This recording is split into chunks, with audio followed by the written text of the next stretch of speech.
Hello বন্ধুরা, আমাদের এইচডিটিভি চ্যানেলে আপনাদের স্বাগতম। আমি দীপিকা চলে এসেছি আপনাদের জন্য অনুরাগের ছোঁয়া সিরিয়ালের আপডেট নিয়ে। দীপা যখন সূর্যকে দেখতে ক্যান্টিনে যায় এবং ভাবে যে আপনার স্কুল লাইফটাকে, কলেজ লাইফটাকে আমি খুব মিস করতাম, আজকে নিজের চোখের সামনে দেখতে পাচ্ছি আপনি কতটা খুশি। আপনার খুশিতে কারো যেন নজর না লাগে। আমি সবসময় প্রার্থনা করি আপনি খুব ভালো থাকুন, সুখে থাকুন। তখনই একজন এসে বলে, কী ব্যাপার দীপা আন্টি, আপনি কি সত্যি ক্রাশ খেয়ে গেছেন সূর্যের ওপরে নাকি, যার কারণে সূর্যর দিকে এরকম তাকিয়ে আছেন? সূর্য, তোমার জন্য সামোসা আর ড্রিঙ্কস এনেছি, চলো আমরা সবাই মিলে খুব মজা করে খাবো। এদিকে প্রিন্সিপাল স্যারের রুমে চলে এসেছে ঋত্বিক তার বাবাকে নিয়ে। বারবার বলছে, কী ব্যাপার, আপনাদের এখানে কি ঘটছে বলুন তো? আমার ছেলে প্রত্যেকটা মেডিকেল কলেজে চান্স পেয়েছে, অথচ এই প্রশ্নগুলোর উত্তর ও জানে না। তাহলে সূর্য কী করে জানলো? মনে হয় বয়সে ও ছেলেটা অনেক বড়, কিছু তো একটা ঘটনা রয়েছে। আপনার ভুল ধারণা। ঋত্বিক সেই প্রশ্নগুলোর উত্তর কেন জানলো না যেটা সূর্য জানে? আমি তো সেটাই বুঝে উঠতে পারছি না। আপনার ছেলেকে ভালো করে লেখাপড়া করান, ওকে বোঝান যে পড়াশোনা করে জ্ঞান অর্জন করতে। এরকম সবসময় বাবাকে ডেকে এনে কি আর বিচার সালিশ করা যায়? দেখলে ড্যাড তুমি, আমি কোনো প্রশ্নেরই তেমন উত্তর জানতাম না, যে কয়েকটা জানতাম সেটাও সূর্য আগেভাগে উত্তর দিয়ে ফেলেছে। আমার মনে হচ্ছে ওই লোকটা সুবিধার নয়, কিছু একটা তো গণমান রয়েছে। তখনই সূর্যর ডাক চলে আসে। ইরা এসে বলে যে দেখুন, এখানে তর্ক বিতর্ক করে কোনো লাভ তো হবে না, তাই সূর্যকে ডেকে আনা হোক। সামনাসামনি না হয় কথা বললে সবটা বোঝা যাবে। সূর্য কেন এই প্রশ্নগুলোর উত্তর জানলো কী করে সব, তাহলে ওনাকে ডাকতে পাঠানো হোক। হ্যাঁ, আমি ওর সঙ্গেই কথা বলতে চাই। খাবার খাবে ক্যান্টিনে, তখনই ডাক পড়ে যায়। দিয়ে বলে, সূর্য আপনাকে ডাকছে প্রিন্সিপাল স্যার। আমাকে? হ্যাঁ কেন? চলো সূর্য, আমরা সবাই মিলে যাই। না, শুধু সূর্যকে ডাকা হয়েছে। দীপা এটা শুনে অবাক হয়ে যায়, ভাবে যে নিশ্চয়ই কিছু ঘটনা ঘটেছে। দীপাও সূর্যর পিছু পিছু আসতে শুরু করে। দেখতে পারে লাবণ্যকে। মা আপনি এখানে? হ্যাঁ, তোমার সঙ্গে আমার কিছু জরুরি কথা আছে দীপা, সেগুলো না হয় পরে হবে, আপনি গিয়ে আগে ভেতরে যা হচ্ছে সামলান। বুঝতেই তো পারছেন এই সব কিছু কোনোভাবেই ডাক্তারবাবুর ক্ষতি না বয়ে আনে। এই তো সূর্য, বলো তুমি কী করে সমস্ত প্রশ্নের উত্তর জানলে? তোমাকে তো বয়সে অনেক বড় দেখা যায়, সকলের থেকে তুমি বয়স্ক। না, আমার বয়স ঠিকই আছে, আমি এর আগেও ট্রফি পেয়েছি, আমি অনেক ভালো কিছু করেছি জীবনে, আপনারা বিশ্বাস করুন। সূর্যর মা চলে আসে, বলে, দেখুন না লাবণ্য ম্যাডাম, কী যে শুরু করেছে এই হালদার সাহেব, আমি বুঝতে পারছি না। এই সব চলতে থাকলে কি করে হবে? একটা কম্পিটিশন হয়েছিল যেটা ফেয়ার, যেখানে সূর্য জিতেছে, তারপরেও কোনোভাবেই ঋত্বিককে বোঝানো যাচ্ছে না। আপনি আবার এখানে কেন? এই প্রশ্নটা তো আমি আপনাকে করতে পারি। আপনি এখানে কি করছেন? আপনার ছেলের কুকীর্তি ঢাকতে এসেছেন নাকি? ছেলেকে ভালো করে লেখাপড়া করতে বলুন। এরকম করে আমার সূর্যর দিকে আঙুল তোলা যাবে না। আমি একটা কথা বুঝতে পারছি না, যে কম্পিটিশনটা যা হয়েছে সকলের সামনে হয়েছে, এখন কেন এগুলো নিয়ে এত বাড়াবাড়ি হচ্ছে? আমি সূর্যর ব্যাকগ্রাউন্ড চেক করে দেখব কি হয়েছে, কেন ও এই কলেজে এত প্রশ্নের উত্তর জানলো। এটা কিন্তু মোটেও ঠিক হচ্ছে না হালদার সাহেব, কারণ সূর্য এখানে লেখাপড়া করতে এসেছে, আপনি যদি ওর ব্যাকগ্রাউন্ড জানার চেষ্টা করেন সেটা কি ঠিক হবে? আর এখানে পড়াশোনা করানোর জায়গায় এইসব তর্ক বিতর্ক কিন্তু চলে না। দীপা বাইরে অপেক্ষা করছে আর ভাবছি ভেতরে যে কী হচ্ছে আমি ভেবে উঠতে পারছি না। নানাভাবে আমার কেন জানি না খুব কষ্ট হচ্ছে। আমি তো ভেতরে যেতে পারবো না, মা তো গেছে, সবটা সামলে নিতে পারছি কি? দেখুন, আপনারা ওনাকে ক্রস চেক করবেন না, নানাভাবে প্রশ্ন করলে ওনার মাথায় কিন্তু ব্যথা করবে। কেন? সেটাই তো জানার চেষ্টা করছি। মাথা ব্যথা কী করে করতে পারে? আমার তাতে কোনো মাথা ব্যথা নেই। আমার ছেলে কেন ফার্স্ট হলো না সেটাই আমার বড় প্রশ্ন। আর সূর্য এবারও ফার্স্ট হয়ে গেল, কী করে সম্ভব? এত পড়াশোনা, এত কিছু ওর জানলো কী করে? পড়াশোনা করার ইচ্ছে থাকলেই জানা যায়। এই তুমি দেখো, এখানে প্রিন্সিপাল স্যারের রুমে স্টুডেন্ট কেউ নেই, তুমি কেন এসেছো দীপা?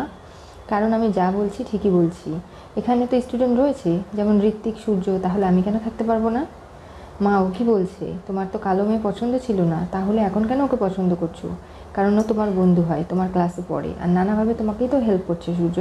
তাই আমি আর কি বলবো বলো? কিছুই বলে উঠতে পারছি না। তুমি দেখো না ও কী বলে।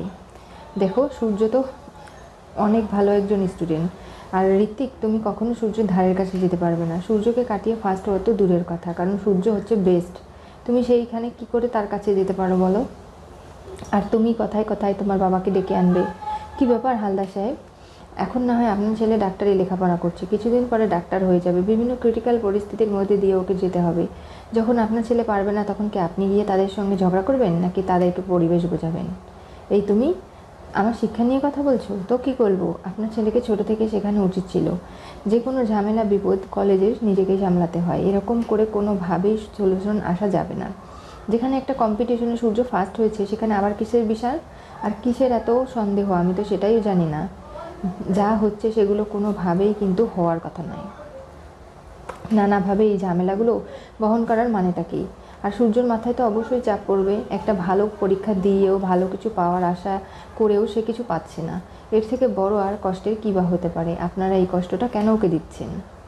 আর দেখো, তুমি যে কখনো লেখাপড়া ভালো করে সূর্যর কম্পিটিশন নিয়ে পার্টিসিপেট করতে পারবে সেটা নিয়ে আমার যথেষ্ট সন্দেহ আছে। তার মানে দেখতে পাচ্ছি তো, তুমি যখন কোনো ভালো কাজে যাবে, তোমার থেকে ভালো কেউ কিছু যদি করে সেটা তোমার পছন্দ হবে না। তুমি সেটাকে আটকানোর জন্য নানাভাবে পরিকল্পনা ষড়যন্ত্র করবে।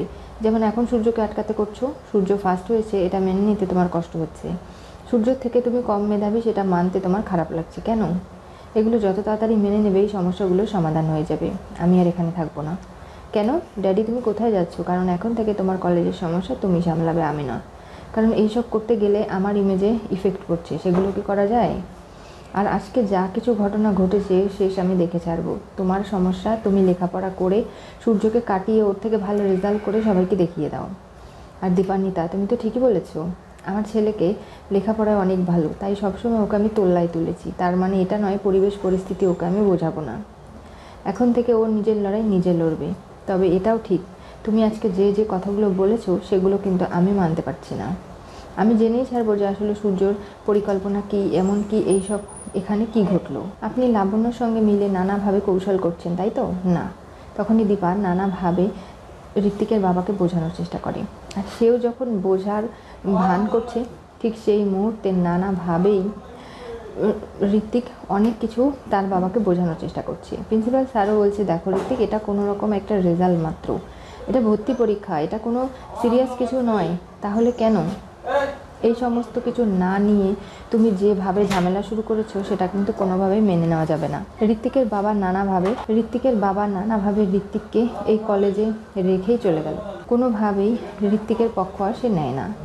দীপার কথা শুনে নানাভাবে সেই টিচার অবাক হয়ে যায়। দীপাকে বহুরূপে সে দেখতে পায়। এমনকি দীপা নানাভাবে তার কাছে প্রিয় হয়ে উঠছে, যেগুলো কোনোভাবেই দীপা মেনে নিতে পারছে না। সূর্য ঘর থেকে বেরিয়ে যায় প্রিন্সিপাল স্যারের। তখনই দীপা তার পিছু পিছু যায় আর বলে, কি ব্যাপার সূর্য, আমি তোমার সঙ্গে বন্ধুত্ব করতে চাই। ঠিক আছে, আমি তোমার সঙ্গে হাত বাড়িয়ে বন্ধুত্ব করলে তুমি করবে না? তখন সূর্য হাত সরিয়ে নেয়, বলে, তুমি কি ভেবেছো কলেজে প্রথম দিন তোমাকে রেজাল্ট দেখতে আমি সাহায্য করেছিলাম, তোমার পাশে থেকেছি বলে তুমি এখন আমার প্রতি অধিকার খাটাচ্ছ? আমি তোমার প্রিন্স হয়ে গেছি আর তুমি আমার প্রিন্সেস? সেটা তো হতে পারে না।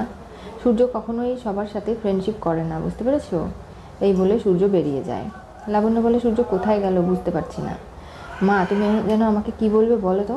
দীপা, তোমার ঠাকুমা খুব অসুস্থ হয়ে পড়েছে আর তার কারণেই তোমার বাবাকে যেতে হয়েছে গ্রামে। কই, বাবা তো আমাকে কিচ্ছু বললো না। বলেনি, সময় পাইনি বলে। কিন্তু দীপা, তুমি চিন্তা করো না, উনি খুব তাড়াতাড়ি ফিরে আসবে আর তোমার ঠাকুমা খুব তাড়াতাড়ি সুস্থ হয়ে ফিরে আসবে।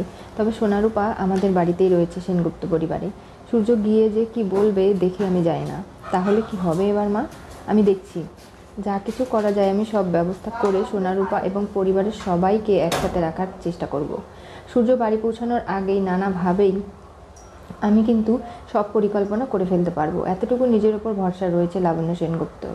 তখনই স্যার এসে দীপাকে ডাকে আর বলে, ম্যাডাম, আপনি যে বলেছিলেন একদিন দীপা খুব ভালো একজন মেয়ে, সেটাই হয়েছে। দীপা সত্যিই খুব ভালো, যে ভালোর কোনো সীমা নেই। লাবণ্য কাঁদতে শুরু করে আর ভাবে যে তার ছেলের বৌমা এরকম করে অন্য একজনের প্রিয় মানুষ হয়ে উঠছে। পরবর্তীতে সূর্যকে এখন দীপা ভালো করার চেষ্টা করছে। সূর্য ভালো হয়ে আদৌ দীপাকে কাছে পাবে কিনা এগুলো নিয়ে চিন্তিত। এরপরে লাবণ্য চলে যেতে চায় আর বলে, দেখো, তোমার সঙ্গে আমার পরে না হয় কথা হবে, এখন আমার একটু ব্যস্ততা আছে, তো আমাকে চলে যেতে হবে। তুমি ক্লাস শেষ করে আমাকে ফোন করো কিন্তু। এরপরে দীপা ক্লাসে চলে যেতে চায়। বলে যে, দীপা, তোমার সঙ্গে আমার কথা আছে, তুমি কি আমার সঙ্গে বন্ধুত্ব করতে চাও? আমি একটু ভেবে বলি। আমার একটা ক্লাস অলরেডি খারাপ হয়ে গেছে, সূর্য এবং ঋত্বিক কেউ ক্লাস করতে পারেনি, ওরা পিছিয়ে গেছে। এখন আমিও যদি না করতে পারি তাহলে তো হবে না। মিস্টার হালদার দেখলেন তো, আমাকে জিজ্ঞাসা করছে শেয়ার বাজারের আজকে দর কত। আমি বলে দিয়েছি আমি ডাক্তারি নিয়ে গবেষণা করছি, ডাক্তারি পড়াটাই আমার পেশা, তাই এই বিষয়ে প্রশ্ন করতে অন্য কোনো বিষয় নয়। আর আজকে ঋত্বিক এবং সূর্যর দুজনেরই ক্লাস মিস হয়ে গেল। এরপরে কি হবে, কি হতে চলেছে অনুরাগের ছোঁয়া সিরিয়ালের পরবর্তী টুইস্টে? দীপা সূর্যকে বন্ধুত্বের হাত বাড়িয়ে দিলেও সূর্য ভাব দেখিয়ে প্রত্যাখ্যান করলো। দীপা মনে মনে অনেক কষ্ট পেয়েছে। সূর্য তাকে ভাব দেখিয়ে প্রত্যাখ্যান করে এরকম করে চলে গেল। কোনোভাবেই দীপার বন্ধুত্ব স্বীকার করলো না। কালো মেয়ে বলে দীপাকে সে মেনে নিতে পারছে না। যে সূর্য আগে কালো বলেও সবার সঙ্গে প্রতিবাদ করে দীপাকে পাশে রাখার চেষ্টা করছিল, সেই সূর্য আজকে দীপাকে দূরে ঠেলে দিচ্ছে। এগুলো দীপার কাছে খুব কষ্টদায়ক, কিন্তু তারপরেও দীপা নিজেকে সামলে নিয়েছে। কোনোভাবেই সে কোনো ক্ষতি হতে দেবে না সূর্যর। নানাভাবে সূর্যকে হেল্প করছে, সূর্যর পাশে রয়েছে এবং সব সময় সূর্য সোনারূপাকে এক করার চেষ্টা করছে। সোনারূপা এই বাড়িতে রয়েছে, সূর্য ফিরে গিয়ে কি করবে না করবে এগুলো নিয়ে দীপার এবার চিন্তা, এমনকি লাবণ্যরও। কি ঘটবে এবার জানতে চোখ রাখতে হবে আমাদের চ্যানেলে। পাশে থাকা বেল আইকনটি অবশ্যই করে ক্লিক করুন।